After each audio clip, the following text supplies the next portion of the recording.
Here are 7 tips for taking better photos with your phone in under 7 minutes. So let's start the clock and jump straight in with tip number 1, which is shoot in RAW. So by putting your phone's camera into RAW, this will allow us to capture higher quality photos and will give us a lot more flexibility when editing. And there is a few different ways we can do this, but firstly, if you have one of the newer iPhones, you can easily turn on RAW by going into the settings of your phone, scrolling down to camera, then tapping on formats, and then turning on Apple Pro RAW. Now from here, when you open up the native camera app, we're going to see this RAW button appear at the top here, and we can now easily toggle this on and off whenever we want. But now, if you have an older smartphone that doesn't offer any RAW settings, then we can still shoot in RAW by using some type of pro camera app.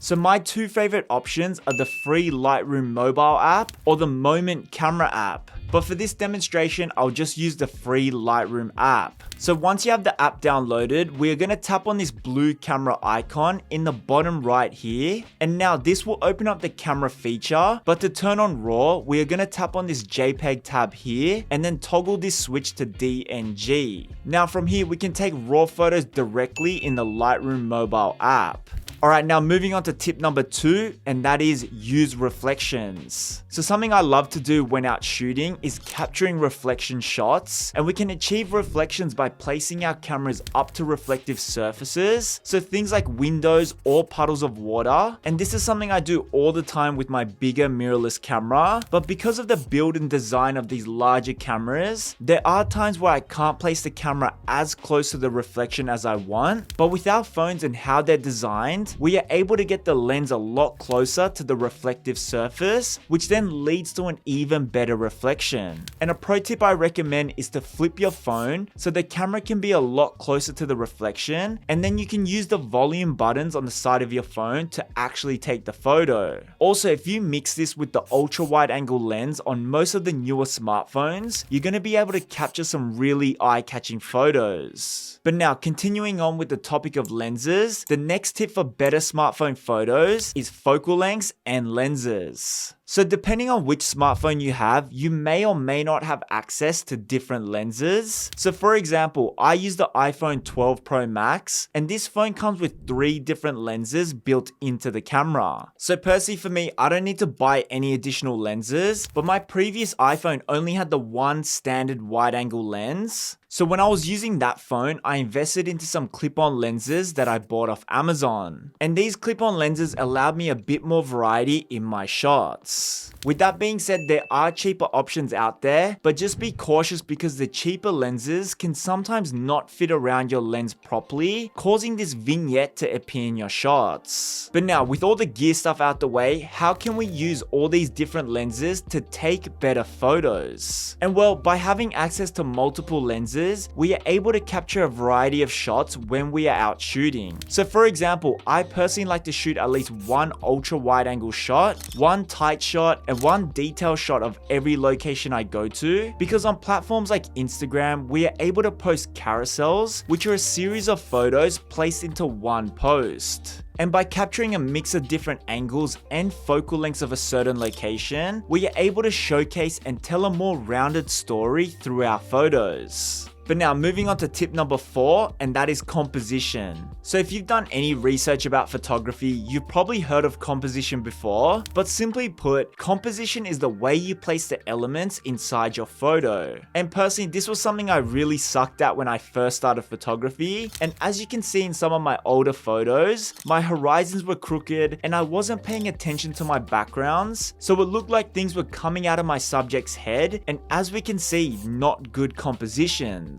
But after being in the industry for some time now, I've realized the easiest way to create eye-catching compositions is by creating depth in your photos. And basically, to create depth, you want to have layers in your shots. So for example, with this photo here.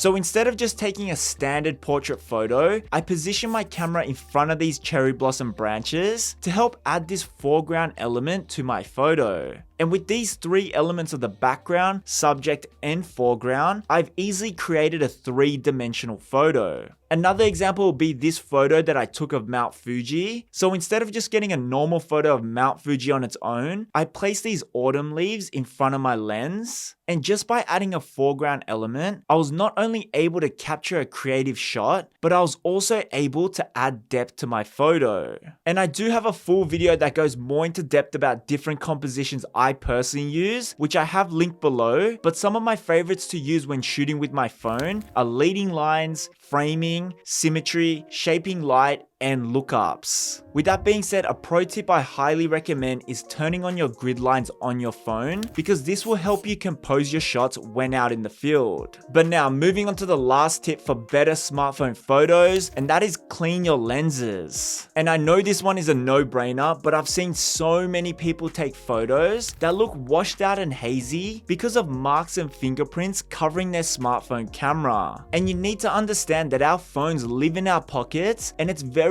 easy for dirt or oils from our finger to smudge and mark the cameras on our phones. So I highly recommend using your t-shirt or some type of cloth to give your camera a quick wipe before taking any photo, because this 2-second process of doing a quick wipe before shooting can save you hours in the editing room. Alright, so that's my top 5 tips to taking better photos with your phone. And since we still have some time on the clock, 2 bonus tips are setting your focus and locking your exposure. And we can do this by simply tapping on the area we want to focus on and then sliding up or down to adjust our exposure. And bonus tip number 2 is editing your photos with a third-party app, so something like Lightroom Mobile or Snapseed, to really bring your photos to life. And I do have full videos breaking down some of my favorite techniques for editing your photos, which I've also linked below.